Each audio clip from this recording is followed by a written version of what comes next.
Manolotra ny arabanao tafahoana isika amin'izao fotoanan'ny fiaraha-mivavaka izao.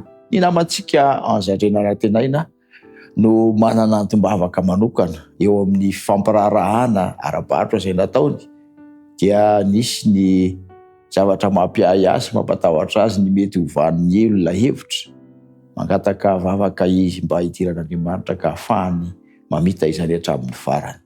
Andeha hivavaka ho azy isika. Eny hivavaka ihany koa anao izay mety mifampiraraha ara-barotra amin'ny olona amin'izao ora izao. Hivavaka isika eto. Raha io misaotra noho ny fahafahanay manonona hatrany ny anaranao be voninahitra. Misaotra satria efa nanome antoka ho anay ianao dia nanoranao ilay zanakao lahy tokana mba ho fahavarana ahafahanay mitodika aminao sy mangataka izay rehetra irian'ny fonay mba ho tanteraka sy ho lavorary araka ny sitraponao. Mivavaka izay ho anamanay Ange izay manana ny aya eo amin'ny taratasy fampirarana ara-barotra momban'ny fananana izay efa natao.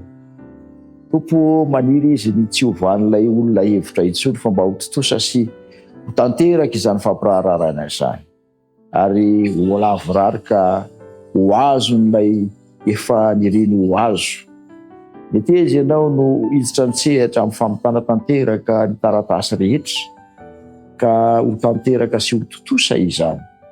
Hidiran-tsehatra ho andro rehetra manao fampirarahana amin'izao ora hitenenana sy hivavahana izao. Aoka ianao no hamany olona ny tsirairay avy.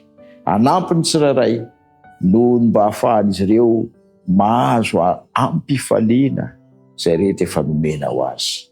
Momba izany namanay Ange Rahatenaina izany. Aoka ianao no namany mandrakarivo. Ary aoka ianao no tahiry azy eo ambanin'ny fahasoavan'ilay zanakao. Ny anaran'i Jesosy no hanonako ny vavaka. Amen.